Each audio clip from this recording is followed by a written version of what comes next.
Admiral Elena Vasquez stood on the bridge of the Indomitable, watching as her tactical display updated with incoming fleet positions.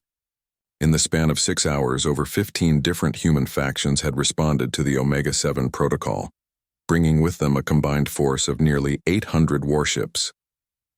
The sight would have been magnificent if the circumstances weren't so dire. "Admiral," called out her communications officer, "the Stellar Defiant is requesting permission to take point position." "Admiral Chen sends his compliments and requests tactical coordination." Elena nodded grimly. Admiral Chen of the Stellar Republic commanded one of the most feared battle groups in known space. His arrival meant that every major human faction was taking this threat seriously. "Grant the request. Signal all fleet commanders for immediate tactical conference, and patch me through to the surface team that triggered the protocol." On Kepler 442b, Dr. Sarah Chen was experiencing the most surreal moment of her scientific career. The quantum communication array that she had built to talk to Earth was now somehow connected to what appeared to be a massive human military fleet that, according to their communications, had traveled from star systems she had never heard of. "Dr. Chen," the voice crackled through her speakers with crystal clarity, "this is Admiral Elena Vasquez of the Terran Hegemony Third Fleet. We received your distress signal and have mobilized all available forces. What is your tactical situation?" Sarah stared at Lieutenant Webb, who looked equally bewildered. "Admiral, I think there's been some mistake. We didn't send any distress signal. We're just a terraforming operation. We're not under attack." There was a long pause before the Admiral responded. "Doctor, your quantum resonance array transmitted on frequency Omega-7. That frequency is reserved for existential threats to baseline humanity. We've brought everything we have." As if summoned by those words, the Zephyrian observation ship, Silent Witness, shimmered into visibility, its cloaking field failing as multiple targeting systems locked onto it.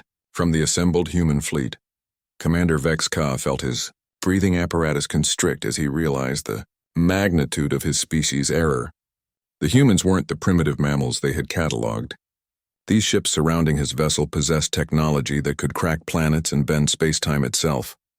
"Open a channel to the human fleet," he ordered, his voice steady despite his growing fear. "Full spectrum, maximum clarity." The response came immediately. "Zephyrian vessel, this is Admiral Vasquez of the human fleet.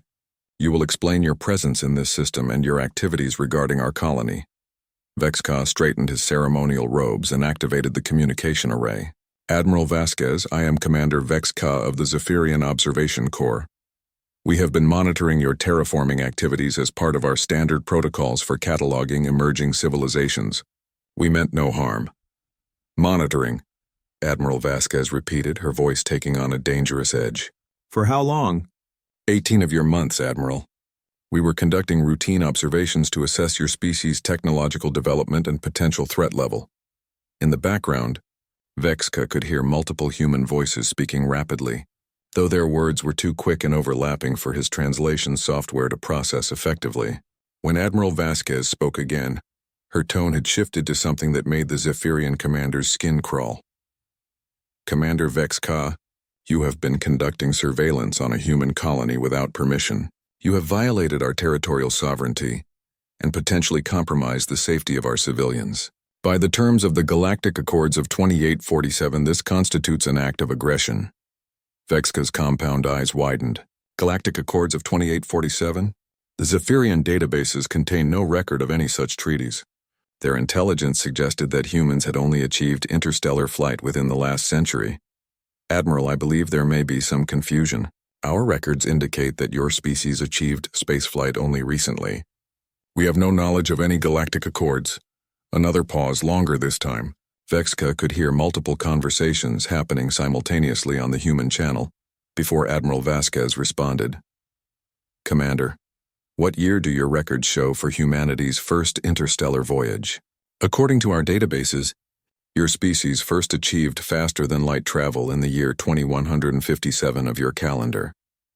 The silence that followed was broken by what sounded distinctly like human laughter, though there was no humor in it.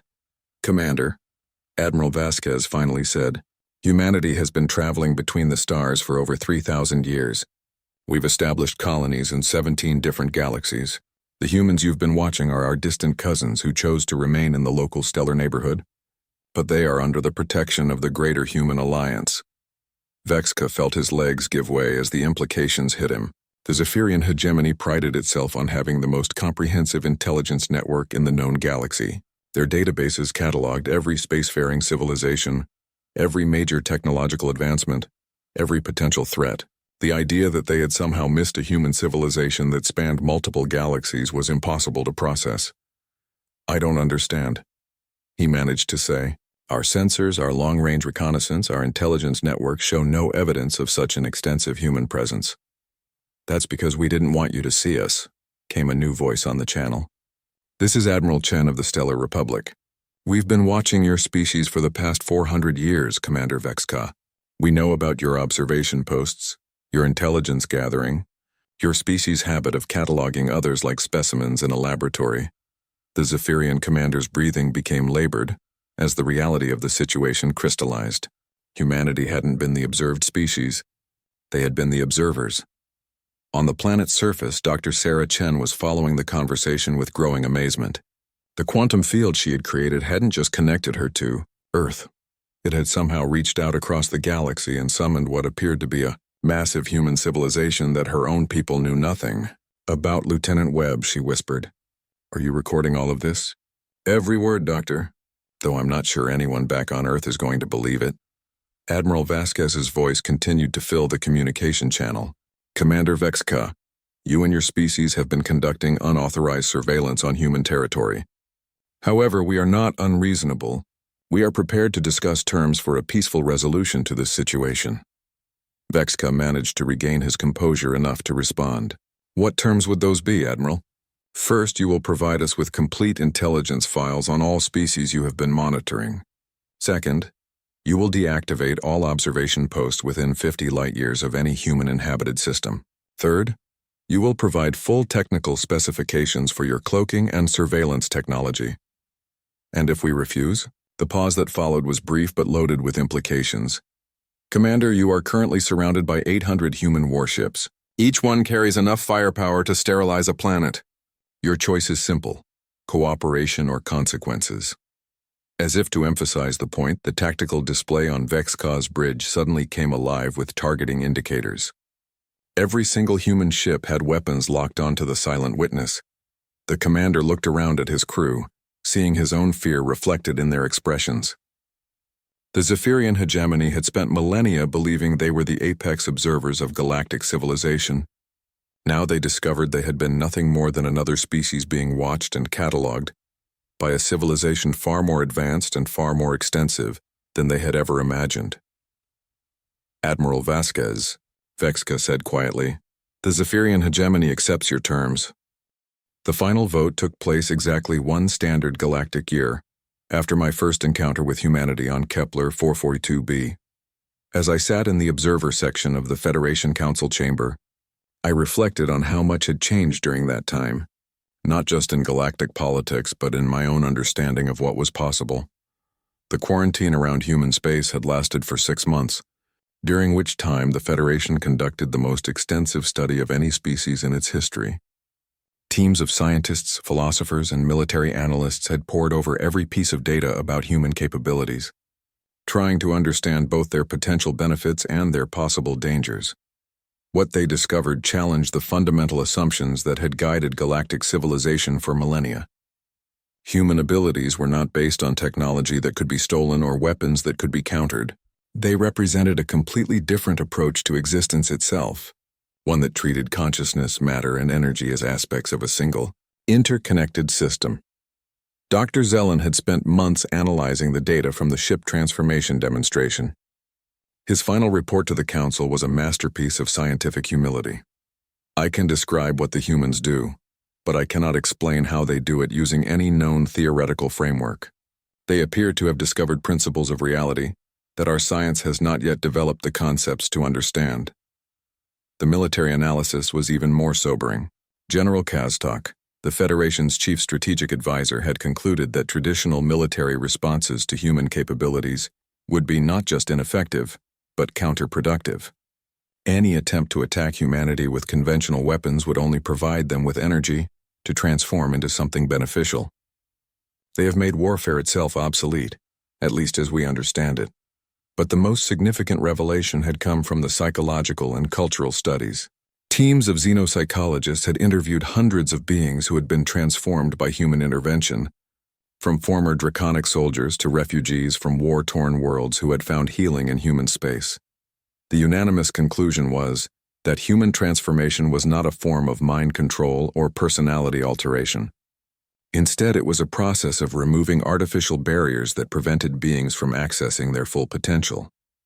The transformed individuals retained their memories, their fundamental personalities, and their capacity for independent thought. They had simply gained access to aspects of themselves that had been suppressed by trauma, cultural conditioning, or biological limitations. The humans are not changing who people are, the lead psychologist Dr. Yathara had reported. They are helping people discover who they truly could be, if they were free from the fears and limitations that constrain them. Chancellor Mordak called the session to order, his ancient voice carrying the weight of a decision that would reshape galactic history. Representatives of the Galactic Federation, we have gathered to cast our final vote on the human membership application. This decision will determine not just humanity's place in galactic civilization, but the future direction of that civilization itself. The debate that followed was more thoughtful and less fearful than the discussions that had dominated the previous year. Representatives who had once demanded human quarantine now spoke about the opportunities that partnership with humanity might create. Others who had initially supported human membership expressed concern about the rapid pace of change that such partnership would bring. Senator Vexkar, who had been one of humanity's harshest critics, surprised everyone by speaking in favor of their membership. I have spent months trying to find ways to oppose human inclusion in our federation, he admitted. But I have come to realize that my opposition was based on fear of change, rather than rational analysis of threats. Humanity offers us the possibility of becoming better than we are. I believe we should accept that offer. Representative Thisia voiced the concerns of many moderate council members. I do not question humanity's good intentions or their remarkable abilities, but I worry about the pace of transformation they represent. Our civilizations have developed slowly over thousands of years. Are we prepared for the rapid changes that partnership with humanity will bring? The question was answered by an unexpected source. A communication request came from the quarantine zone, and Chancellor Mordak granted permission for it to be heard by the full council. The holographic image that appeared was that of former Admiral Thakmor, but he had changed dramatically since his transformation. Where once he had been a figure of intimidation and barely controlled violence, he now radiated a calm confidence that spoke of inner peace rather than suppressed aggression. His scarred armor had been replaced by simple robes that somehow managed to look both practical and elegant. Most remarkably, his eyes no longer held the cold calculation of a professional killer, but the warm wisdom of someone who had found purpose beyond conquest. Honored representatives, he said in a voice that carried none of his former arrogance. I know that many of you fear the changes that contact with humanity might bring to your own species and cultures. I understand that fear because I felt it myself when I first encountered human capabilities. He paused, looking directly at the representatives who had expressed the strongest opposition to human membership. But I want you to know that the person standing before you today is still Thakmor, of the Draconic Empire. I have not lost my identity or my connection to my own people. Instead, I have gained access to parts of myself that I never knew existed. I am still a Draconic, but I am also more than I was before. His testimony was followed by messages from dozens of other transformed beings, each describing their experience in similar terms. They had not been forced to abandon their original natures, but had been helped to discover expanded versions of themselves.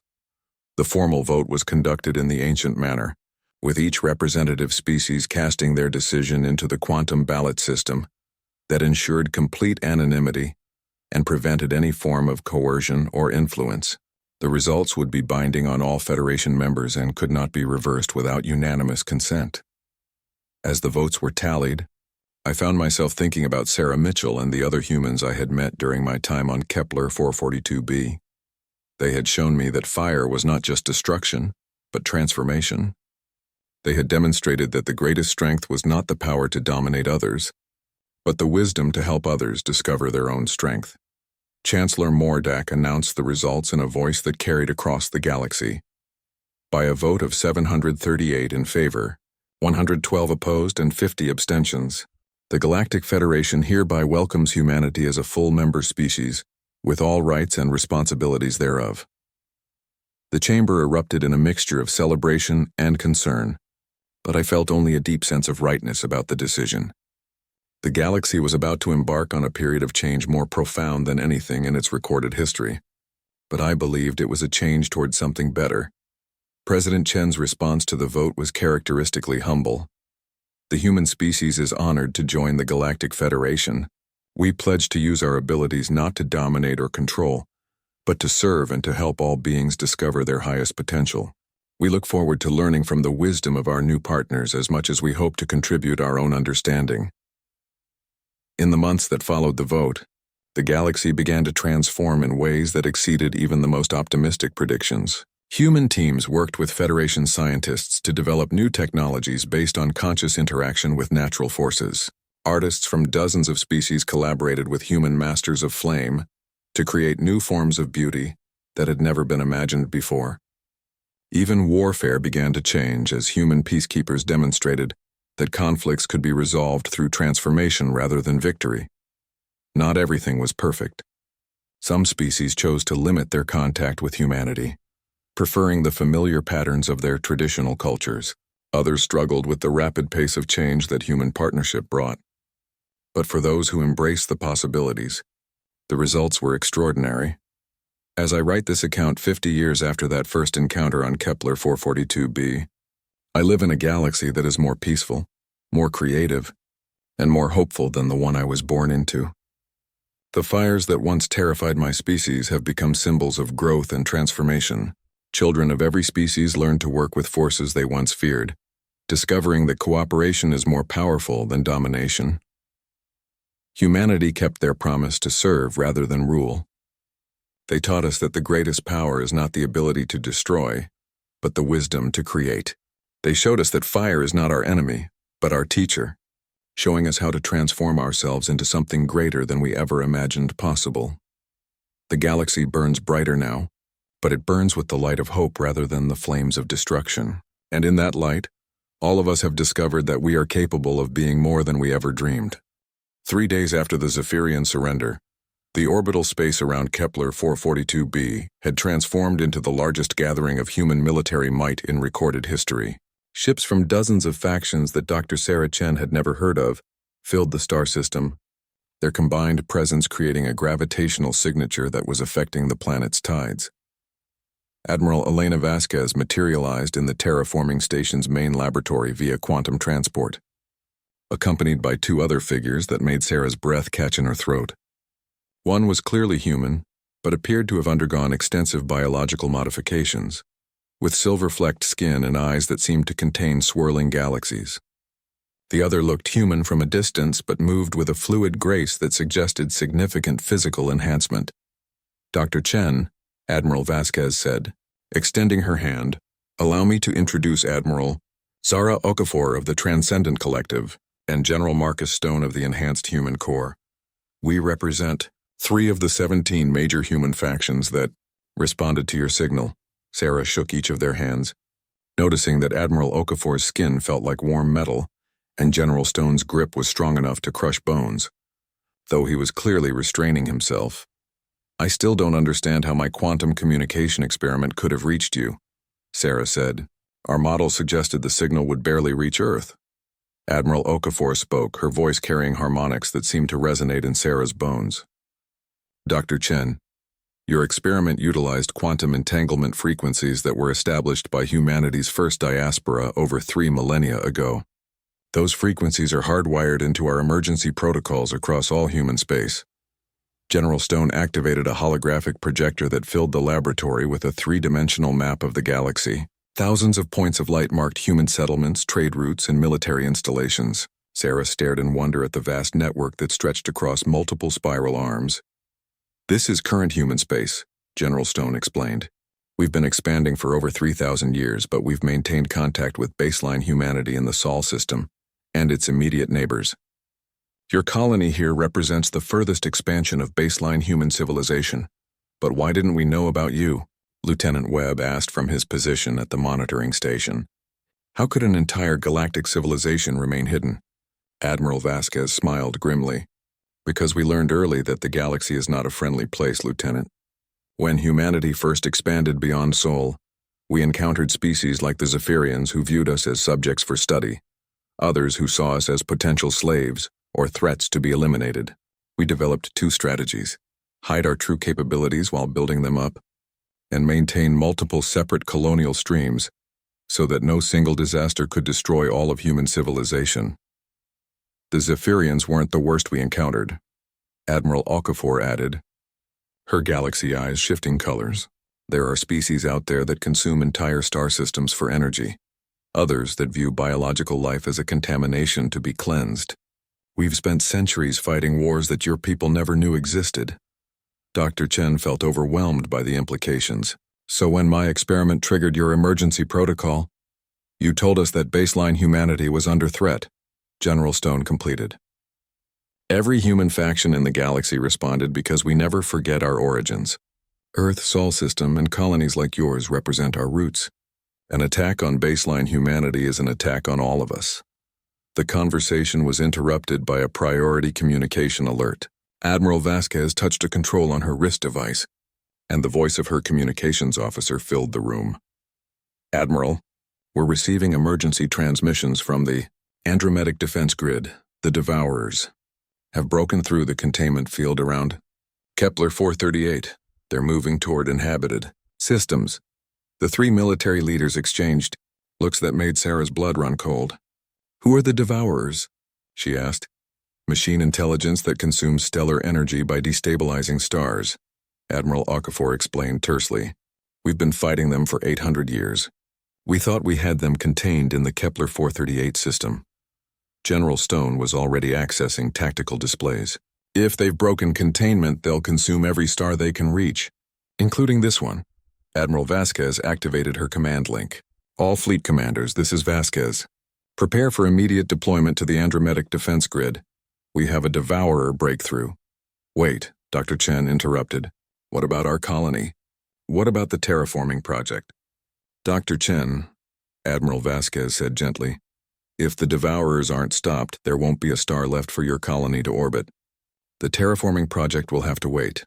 Commander Vexka, meanwhile, was experiencing his own crisis aboard the Silent Witness. The Zephyrian databases were being updated with information provided by the human fleets, and each new piece of intelligence made their previous understanding of galactic politics seem laughably naive. Commander, reported sensor specialist Quinney, the humans have shared tactical data on 47 different hostile civilizations.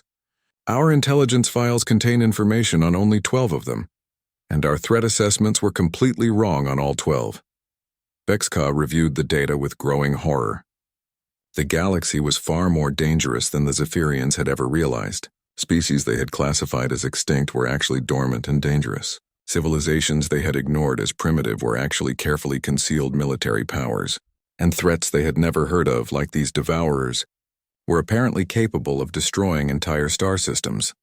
Sir, Communications Officer Thalin called out, we're receiving a priority message from Admiral Vasquez. The human admiral appeared on their main display, her expression serious. Commander Vexka, we have a situation that requires immediate action.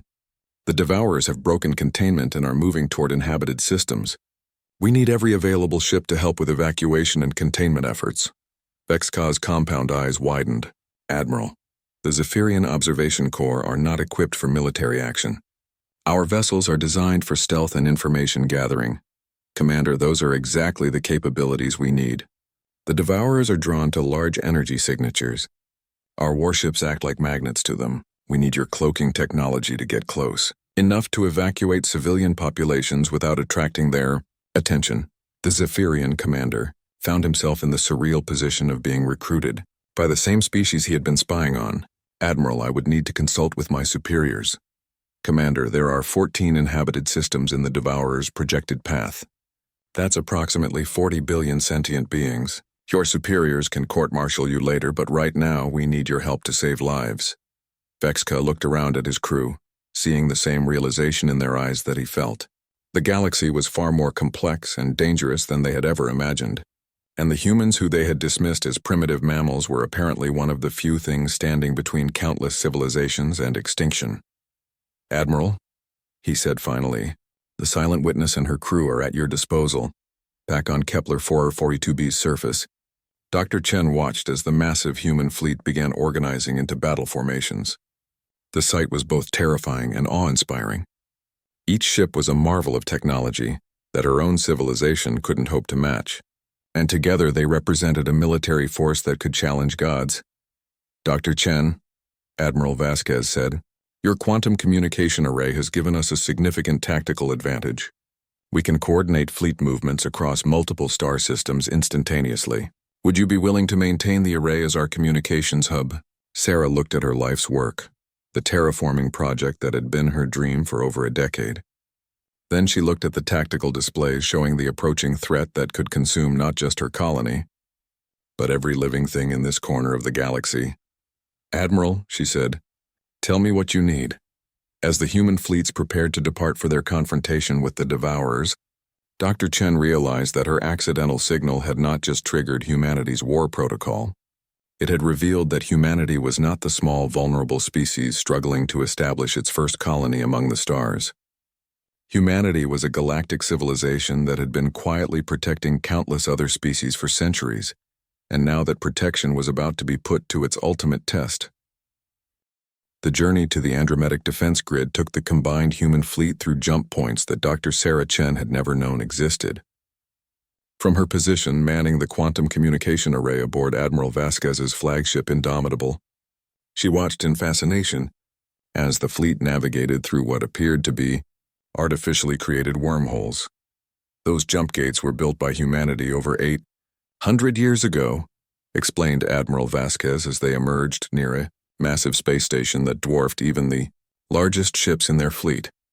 "The Andrometic defense grid was our first major construction project after we realized that some threats required permanent monitoring. The defense grid was a marvel that made Sarah's engineering background feel primitive by comparison. Massive orbital platforms surrounded a dying star system, each platform bristling with weapon systems and sensor arrays that could detect threats across multiple galaxies. But even from this distance, Sarah could see that something was wrong. Several platforms were dark, their surfaces scarred by what looked like massive energy impacts. "Admiral," called out the Indomitable's tactical officer, "I'm reading massive energy signatures approaching from the Kepler 438 system. Whatever broke through the containment field is heading straight for us." On the main display, space itself seemed to ripple and tear as something emerged from hyperspace. Sarah had expected to see ships, but what appeared instead defied her understanding of physics. Geometric shapes that hurt to look at directly, composed of what appeared to be crystallized energy, moved through space with purposeful intelligence. "The Devourers," Admiral Okafor said grimly from her position at the enhanced tactical station. Her galaxy eyes had shifted to a deep red that seemed to pulse with internal fire. "Each one of those constructs is approximately the size of Earth's moon, and they're powered by the stellar energy they've already consumed." General Stone was coordinating with his enhanced human core vessels, his augmented reflexes allowing him to process tactical data faster than baseline humans could follow. "We count 17 Devourer constructs with more emerging. They're heading directly for the inhabited systems in the Cygnus arm." Commander Vexka's voice came through the communication array from his cloaked position near the edge of the battle space. "Admiral Vasquez, I'm detecting something unusual. The Devourers appear to be following predetermined paths, as if they're being guided by some form of intelligence." "Confirm that, Commander," Admiral Vasquez ordered. "Are you suggesting they're not just consuming energy randomly?" "Negative, Admiral. They're targeting specific star types in a calculated pattern. This isn't random consumption. This is strategic." The implication sent a chill through the command crew. The Devourers had always been treated as a natural disaster, a force of nature that consumed stellar energy without purpose or plan. If they were actually intelligent, if they had strategy and goals, then the threat was far greater than anyone had realized. "Dr. Chen," Admiral Vasquez said, turning to Sarah, "can your quantum array penetrate their energy fields? We need to understand how they're communicating." Sarah's fingers flew over her control interfaces, adjusting frequency patterns and quantum resonance fields. I'm detecting organized quantum fluctuations within their formation. It's definitely communication, but the patterns are unlike anything I've ever seen. As the human fleet moved into attack formation, the Devourers suddenly changed direction. Instead of continuing toward the inhabited systems, they began moving directly toward the largest concentration of human warships. They're targeting us specifically, General Stone reported. They've identified us as a threat and are prioritizing our destruction. The first engagement began as the lead human ships opened fire with weapons that turned space itself into a canvas of destruction. Plasma cannons that drew energy directly from nearby stars, antimatter torpedoes that created temporary black holes, and exotic particle beams that could unmake matter at the quantum level struck the approaching Devourer constructs. The results were both encouraging and terrifying. The weapons damaged the Devourers, cracking their crystallized energy surfaces and forcing them to slow their advance, but each construct absorbed the energy from the attacks, growing larger and more complex as it fed on the incoming fire. They're adapting to our weapon signatures, Admiral Okafor reported. Each attack makes them stronger. From his cloaked observation position, Commander Vex-Ka watched the battle with growing understanding of why humanity had become the galaxy's dominant military force. Their ships moved with precision that spoke of centuries of combat experience. Their formations shifted and flowed like living organisms, and their weapon systems displayed technology that was clearly generations ahead of anything in Zephyrian databases. But even with all their advantages, the humans were facing an enemy that grew stronger with every attack. Admiral, Vex-Ka called through the communication array, I may have a solution. The Devourers are absorbing direct energy attacks, but what about indirect methods? Explain, Commander. The Zephyrian Observation Corps has developed techniques for manipulating stellar magnetic fields for our long-range sensors. If we could destabilize the magnetic field of the nearby star, we might be able to create a solar flare powerful enough to disrupt their energy absorption capabilities. Admiral Vasquez looked at her tactical displays, calculating the risks. A destabilized star could produce a flare powerful enough to damage or destroy many of their own ships, but it might be their only chance to stop the Devourers before they reached inhabited systems. Do it, Commander. All ships prepare for stellar event. Emergency jump protocols on my command. As Commander Vex-Ka began the complex process of manipulating the star's magnetic field, Dr. Chen made a discovery that changed everything. Her quantum communication array had finally penetrated the Devourer communication network, and what she found made her blood freeze. Admiral, she called out, her voice tight with fear. The Devourers aren't just consuming energy randomly. They're following a plan created by something else. There's another intelligence directing them, something that's been studying galactic civilizations and identifying the most efficient methods for total stellar consumption. Can you determine the source of these orders? Admiral Vasquez asked. Sarah's hands trembled as she processed the quantum data. The signal is coming from outside our galaxy, Admiral. Whatever is controlling the Devourers, it's not from here. And based on the signal strength and complexity, it's far more advanced than anything we've encountered. The solar flare that Commander Vex-Ka triggered erupted from the star like the wrath of gods, a stream of plasma and charged particles that raced toward the Devourer constructs at a significant fraction of light speed. The effect was immediate and dramatic. The crystallized energy beings began to convulse and fragment as the chaotic stellar energy overloaded their absorption systems. But instead of being destroyed, the damaged Devourers began to retreat, pulling back toward the jump point they had emerged from. They're withdrawing, General Stone reported with satisfaction. No, Dr. Chen said quietly, her face pale as she continued to monitor the quantum communications. They're not retreating. They're reporting back. Whatever is controlling them just learned about our capabilities, our weapons, our tactics. They're taking that information back to their masters. Admiral Vasquez stared at the tactical display as the last Devourer construct disappeared into hyperspace. Dr. Chen, are you telling me that this was a reconnaissance mission? Yes, Admiral. We just passed a test, and I don't think we're going to like what comes next. In the aftermath of the battle, as the human fleet regrouped and began assessing damage, one fact became clear to everyone present. Humanity's long period of expansion and preparation had been leading to this moment. The galaxy's quiet guardians were about to face their greatest challenge yet, and the enemy they faced was far more intelligent and far more dangerous than anyone had imagined. The real war was about to begin. 6 months after the Devourer reconnaissance mission, the galaxy had transformed into a fortress.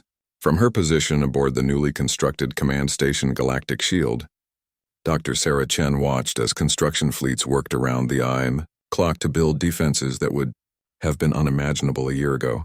The quantum communication array she had accidentally triggered had become the backbone of the largest military coordination effort in galactic history. 17 different human factions had set aside centuries of minor disputes and territorial disagreements to prepare for what intelligence analysts were calling the harvest.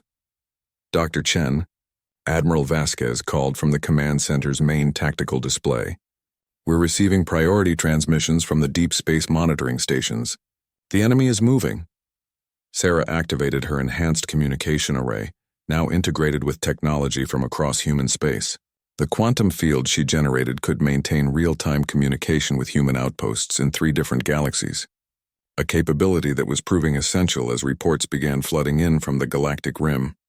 "Admiral, I'm detecting massive spatial distortions along the entire outer spiral arm," Sarah reported, her voice tense. "Whatever is coming, it's huge." Admiral Okafor materialized beside the tactical display, her transcendently enhanced physiology allowing her to process the incoming data at superhuman speed. Her galaxy eyes had evolved further during the preparation months, now containing what appeared to be miniature star charts that helped her visualize multi-dimensional tactical situations. "The spatial distortions match our projections for an extragalactic invasion fleet," she said, her harmonically enhanced voice carrying undertones of data that only other transcendents could fully understand. "Based on the magnitude of the distortions, we're looking at approximately 10,000 ships, each larger than our biggest dreadnoughts." General Stone's enhanced human core had undergone additional modifications during the preparation period. His cybernetic implants now interfaced directly with the tactical networks, allowing him to coordinate hundreds of battle groups simultaneously. "All human fleets are in position, Admiral. We have over 2,000 ships distributed across 47 star systems, with mobile reserves standing by." Commander Vex Ka had become an unlikely hero during the preparation months. The Zephyrian Observation Corps had provided intelligence data that filled gaps in human knowledge about dozens of galactic civilizations. More importantly, Vex Ka had convinced the Zephyrian hegemony to share their cloaking and surveillance technology with the Human Alliance. "Commander," Admiral Vasquez addressed the Zephyrian through the communication array, "what are your scouts reporting from the invasion route?" Vex Ka's voice carried a tension that had become familiar over the past months. "Admiral, the enemy fleet is unlike anything in our databases. The ships appear to be constructed from the same crystallized energy as the Devourers, but they're clearly designed for military action rather than stellar consumption. Each vessel is approximately 15 kilometers long and appears to be crewed by beings we cannot identify through conventional sensors." The main tactical display shifted to show the approaching invasion fleet, and even Sarah, who had spent months studying the enemy's capabilities, felt her breath catch. The ships moved in perfect geometric formations that seemed to bend space around them. They weren't simply traveling through space. They were rewriting the fundamental laws of physics in their wake. "Analysis suggests they're using technology that manipulates space-time at the quantum level," Dr. Chen reported. "Their propulsion systems are creating localized distortions that effectively allow them to exist in multiple dimensions simultaneously." Lieutenant Webb, who had been promoted to Director of Colonial Defense Communications, highlighted priority alerts on his display. "Dr. Chen, we're receiving evacuation requests from 43 baseline human colonies. They're requesting immediate transport to protected systems." The evacuation of baseline humanity had been one of the most complex logistical challenges in galactic history. The advanced human factions had mobilized civilian transport fleets to move entire planetary populations to heavily defended systems deeper in the galaxy. For many baseline humans, it was their first glimpse of the vast civilization that their species had built among the stars. "Evacuation status report," Admiral Vasquez requested. General Stone's cybernetic implants flickered as he accessed real-time data from hundreds of sources. 87% of baseline human populations have been successfully relocated. The remaining 13% are in systems that will be evacuated within the next 72 hours. What about non-human civilizations? Admiral Okafor asked. Commander Vex Ka responded from his position with the cloaked reconnaissance fleet. The Galactic Cooperation Council has agreed to coordinate evacuations for all member species. However, Admiral, several civilizations have chosen to remain and fight alongside humanity rather than evacuate. The Galactic Cooperation Council had been humanity's greatest diplomatic achievement during the preparation period. When other species learned about the approaching threat, many had initially panicked or attempted to flee to distant galaxies. But as humanity's true capabilities became apparent, dozens of civilizations had requested to join the defensive alliance. Dr. Chen, Admiral Vasquez said, "Are we maintaining communication with our deep space early warning network?" Sarah's enhanced quantum array was now linked to monitoring stations placed throughout the galaxy and beyond. "Yes, Admiral. I'm tracking the invasion fleet's progress through 17 different sensor networks. They'll reach the outer defense perimeter in approximately 6 hours. The outer defense perimeter was humanity's first line of defense, a network of heavily fortified systems designed to slow the enemy advance and gather intelligence on their capabilities. Each fortified system contained automated defense platforms, mobile battle groups, and most importantly, quantum communication relays that would allow the main fleet to observe enemy tactics in real time. All stations, this is Admiral Vasquez, the Admiral announced through the galaxy-wide communication network. Operation Galactic Shield is now active. All defensive measures are authorized. Across the galaxy, human civilization revealed capabilities that had been hidden for centuries. Massive orbital shipyards that had been disguised as asteroid mining operations activated, producing warships at a rate that defied belief. Planetary defense systems that had been camouflaged as terraforming equipment came online, turning entire worlds into fortress positions. And in the deepest reaches of space, ancient human artifacts that predated current civilization began powering up for the first time in millennia. The first contact between the invasion fleet and humanity's outer defenses occurred in the Kepler 186 system, where a human battle group of 50 ships faced off against an enemy force of over 200 crystalline vessels. "Contact report from Battle Group 7, Sarah announced, monitoring the quantum communications in real time. Enemy vessels are engaging with weapons that appear to manipulate matter at the atomic level. Our ships are taking heavy damage, but they're successfully transmitting tactical data." The tactical data streaming back from the battle revealed both encouraging and terrifying information. Human weapons could damage the enemy ships, but the crystalline vessels regenerated damage almost as quickly as it was inflicted. More troubling, the enemy appeared to be learning from each engagement, adapting their tactics and defenses in real time. "They're not just intelligent," General Stone observed, his enhanced cognitive abilities processing the battle data at superhuman speed. "They're networked. Each ship shares information instantaneously with every other ship in their fleet." Admiral Okafor's transcendent senses detected patterns in the enemy movement that others missed. "There's something else, Admiral. The enemy fleet isn't just trying to conquer territory. They're specifically targeting systems with the highest concentrations of complex life forms. This isn't a conventional invasion. It's a harvesting operation." Commander Vex Ka's reconnaissance ships were providing close-range intelligence from their cloaked positions throughout the battle zone. "Admiral, I'm detecting something unusual about the enemy command structure. There appear to be much larger vessels hidden behind the main fleet, ships that are orders of magnitude more massive than anything we've observed. Can you get visual confirmation, Commander?" "Attempting now, Admiral. Adjusting sensors for maximum penetration." "Admiral, you need to see this." The tactical display shifted to show long-range sensor data from Vex Ka's position. Behind the visible invasion fleet, space itself seemed to ripple and distort around structures so massive that they challenged comprehension. Ships the size of small moons, constructed from the same crystallized energy as the smaller vessels, but radiating power signatures that suggested they could destabilize entire star systems. "Fleet carriers," Admiral Vasquez breathed. "They're not just invading with what we can see. They've brought manufacturing capability to construct additional forces as they advance." Dr. Chen felt the weight of realization settle on her shoulders. Her accidental signal hadn't just triggered humanity's war protocol and revealed their hidden civilization. It had also attracted the attention The Battle of the Cygnus Arm lasted for 3 weeks and redefined what galactic warfare meant. From her position aboard the command station Galactic Shield, Dr. Sarah Chen watched as humanity's greatest military minds coordinated a defense that spanned 47 star systems simultaneously. The enemy had adapted faster than anyone anticipated. After the initial engagements revealed human tactical capabilities, the crystalline fleet had reorganized into formations that seemed to exist in multiple dimensions at once. Traditional battle lines became meaningless when enemy ships could phase through solid matter and strike from directions that violated conventional understanding of three-dimensional space. Casualty report from the 7th Fleet. Lieutenant Webb announced grimly. Admiral Morrison confirms the loss of the dreadnought Unconquerable and 17 escort vessels. The enemy's quantum disruption weapons are proving highly effective against our conventional shielding. Admiral Vasquez studied the tactical displays with grim determination. The human alliance had lost over 200 ships in the past week, while enemy losses were difficult to calculate because their damaged vessels seemed to merge with intact ships, creating larger and more powerful constructs.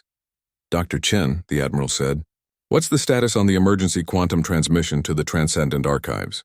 Sarah's enhanced communication array was operating far beyond its original specifications, maintaining connections across multiple galaxies while coordinating real-time tactical communications for over 2,000 ships. The transmission reached the archives 6 hours ago, Admiral. We should receive a response soon. The Transcendent Archives represented humanity's ultimate repository of advanced technology and knowledge, located in a distant galaxy, where the most enhanced humans had spent centuries pushing the boundaries of what was scientifically possible. If conventional human technology couldn't stop the crystalline invasion, the archives represented their last hope for a breakthrough. Admiral Okafor had undergone additional transcendent modifications during the battle, her consciousness now distributed across multiple quantum processing nodes that allowed her to coordinate fleet movements with inhuman precision. Admiral, I'm detecting a significant change in enemy behavior. They're consolidating their forces around the largest of their command vessels, the massive ships that Commander Vexka had discovered behind the main fleet had revealed their true purpose during the extended battle. They weren't just manufacturing facilities. They were processing centers that converted consumed matter and energy into additional crystalline constructs. Each conquered system made the enemy fleet larger and more powerful. Commander Vexka, Admiral Vasquez called through the communication array. What are your scouts observing? The Zephyrian commander had become humanity's most valuable intelligence asset, his cloaked ships providing crucial reconnaissance data from positions within the enemy fleet itself. Admiral, the enemy command vessels appear to be preparing for a massive coordinated assault. They're drawing energy from the stars they've already destabilized and channeling it into what can only be described as a superweapon. General Stone's enhanced human core had evolved their tactics throughout the battle, using their cybernetic capabilities to interface directly with ship AIs and coordinate attacks with machine precision. Admiral, based on energy signatures, the enemy superweapon could destabilize multiple star systems simultaneously. If they deploy it against our core defensive positions, we'll lose the ability to coordinate fleet movements. The strategic situation was becoming clear to everyone on the command station. The enemy wasn't just trying to defeat humanity's military forces. They were attempting to eliminate the infrastructure that allowed human civilization to function as a galactic power. Dr. Chen, Admiral Vasquez said, open a priority channel to all human factions, all allied species and all defensive positions, full spectrum, maximum power. Sarah activated every quantum relay in the network, creating a communication field that reached across 3 galaxies. Channel open, Admiral. You're transmitting to over 14 billion individuals. Admiral Vasquez took a deep breath before speaking words that would be remembered for as long as human civilization endured. This is Admiral Elena Vasquez of the Human Alliance to all defenders of galactic civilization. 3 weeks ago, an enemy force beyond our previous understanding began what can only be described as an attempt to harvest all life in our galaxy. They have consumed 17 star systems and converted the energy into weapons of unimaginable power. The Admiral paused, looking at the tactical displays showing the vast enemy fleet, converging on humanity's core defensive positions. But we are not the helpless species they believe us to be. Humanity has spent 3,000 years preparing for threats that most civilizations cannot imagine. We have built technologies that can rewrite the laws of physics, weapons that can crack reality itself, and alliances that span multiple galaxies. Sarah watched as response signals began flooding in from across human space, ships that had been held in reserve, weapons platforms that had been hidden for centuries, and allies that had never revealed their true capabilities began moving toward the final battle zone. The enemy believes they are harvesting a garden, Admiral Vasquez continued. They are about to discover that they have awakened a sleeping giant. All units, all factions, all allies, Operation Final Protocol is now authorized. The response was immediate and overwhelming. Across the galaxy, humanity revealed the true extent of their preparation for existential threats. Ancient human installations that predated current civilization came online, their technology so advanced that it seemed like magic to baseline humans. Weapons that manipulated fundamental forces, ships that existed partially outside normal spacetime, and defensive systems that could protect entire star clusters activated simultaneously. But the most significant response came from the Transcendent Archives. A quantum portal opened near the command station, and through it emerged vessels that challenged Dr. Chen's understanding of what was possible. Ships constructed from crystallized thought, crewed by humans who had transcended physical limitations, and armed with weapons that treated reality as a malleable concept. This is Archive Admiral. Caney to Admiral Vasquez, came a voice that seemed to speak directly into the minds of everyone on the command station. We received your emergency transmission. The Analysis Council has reviewed the enemy threat and determined that this represents a Category Alpha existential crisis. Full archive resources are authorized for deployment.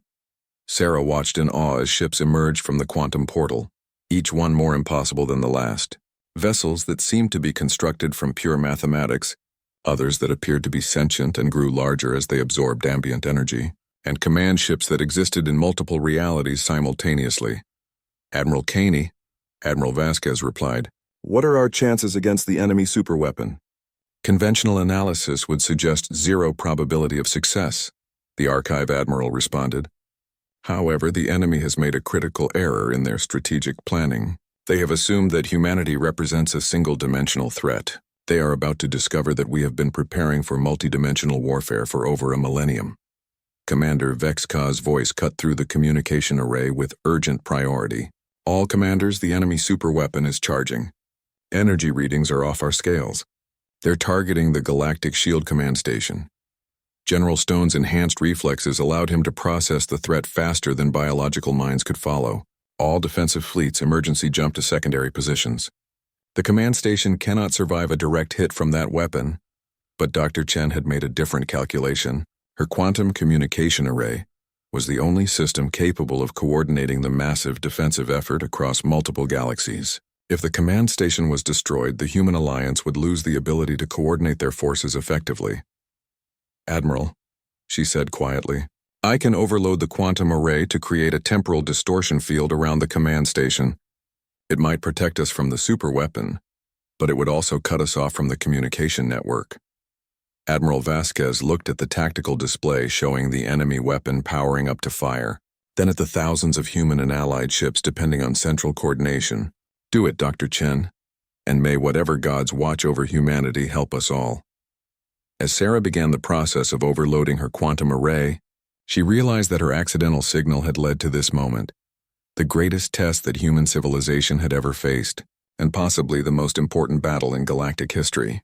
Everything that humanity had built, everything they had learned, and everything they had become would be decided in the next few hours.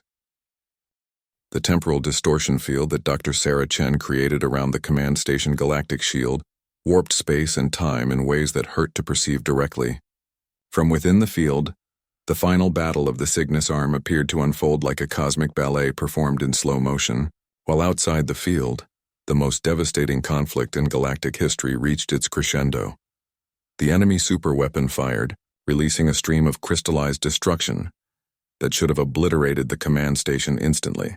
Instead, the temporal field scattered the energy across multiple time streams, causing the weapon's force to impact moments that existed in parallel rather than sequence. The station survived, but the cost was immediately apparent. "Communication array is offline. Sarah reported, her voice strained from the effort of maintaining the temporal field. I can see the battle, but I can't coordinate with our forces. They're fighting blind, Admiral Vasquez watched, through the station's sensors as the greatest military force humanity had ever assembled engaged the crystalline fleet in combat that redefined the boundaries of physics. Archive ships from the transcendent archives moved through the battlefield like living mathematics, their weapons rewriting the fundamental laws that governed matter and energy. Conventional human fleets coordinated with inhuman precision, their enhanced commanders utilizing cybernetic networks to maintain tactical coherence despite the communication blackout. The most remarkable sight was the performance of the allied species. The Zephyrian Observation Corps, led by Commander Vexka, had abandoned their traditional role as passive observers and were actively engaging enemy vessels with technology that had been developed for surveillance but proved surprisingly effective in combat. Their cloaking fields allowed them to strike at enemy weak points that conventional sensors couldn't detect. Admiral, Lieutenant Webb called out from his monitoring station, I'm detecting massive energy buildups from multiple enemy command vessels. They're preparing to fire their superweapons simultaneously. The crystalline fleet had learned from their first failed attempt to destroy the command station. Instead of focusing their firepower on a single target, they were preparing to saturate the entire battle zone with enough destructive energy to eliminate every human vessel simultaneously. But humanity had spent 3,000 years preparing for exactly this type of existential threat. Admiral Okafor's transcendent consciousness, now distributed across multiple quantum processing nodes throughout the fleet, detected the enemy's intention and initiated a response that no single organic mind could have conceived. Every human ship in the battle zone suddenly moved in perfect synchronization, their formations shifting into geometric patterns that mirrored the crystalline enemy's own structure. As the enemy superweapons fired, the human fleet activated a collective defensive system that had never been tested on this scale. They're doing it, Admiral Vasquez breathed in amazement. They're turning our entire fleet into a single massive quantum resonance array. Sarah understood immediately what she was witnessing. The human ships had linked their quantum communication systems to create a fleet-wide network that functioned like her own communication array, but on an unimaginably larger scale. Instead of allowing the enemy superweapons to destroy them individually, they were sharing the incoming energy across the entire fleet. The result was spectacular and terrifying. As the crystalline weapons struck, the energy was distributed and redirected through the quantum network, causing the human ships to glow with absorbed power. But instead of being destroyed, they began using that energy to charge their own weapons to unprecedented levels. Archive Admiral Kaney's voice reached the command station through a direct quantum link that bypassed the damaged communication array. Admiral Vasquez, the fleet network is stable, but we can only maintain this configuration for approximately 17 minutes. After that, the quantum resonance will begin tearing our ships apart at the molecular level. Understood, Admiral Kaney. What do you need from us? Dr. Chen's temporal field is creating localized distortions that are interfering with our quantum network. If she can collapse the field and redirect its energy into the fleet network, we can increase our power output exponentially. Sarah looked at the temporal field generators that were protecting the command station from the ongoing battle. Collapsing the field would leave them vulnerable to enemy fire, but it would also provide the fleet with the additional power they needed to end the conflict decisively. Admiral, she said, if I collapse the temporal field, the energy release will either supercharge our fleet's weapons or destroy half our ships in quantum cascade failures. I can't predict which outcome is more likely. Admiral Vasquez studied the tactical displays showing the ongoing battle. The human fleet was holding its own against the crystalline enemy, but the conflict was consuming resources at an unsustainable rate. More importantly, long-range sensors were detecting additional enemy fleets approaching from the galactic rim. This battle wasn't just about defeating the current invasion. It was about sending a message that would prevent future attacks. Do it. Dr. Chen, humanity didn't become a galactic civilization by playing it safe. Sarah began the complex process of collapsing the temporal field while simultaneously channeling its energy into the fleet's quantum network. The mathematics involved were beyond conventional understanding, requiring her to manipulate space-time itself while maintaining precise control over quantum entanglement fields that spanned light years. The effect was immediate and overwhelming. Every human ship in the battle zone suddenly blazed with power that made them visible from multiple star systems away. The archive ships began firing weapons that existed in multiple dimensions simultaneously, while conventional human vessels launched attacks that could destabilize matter at the subatomic level.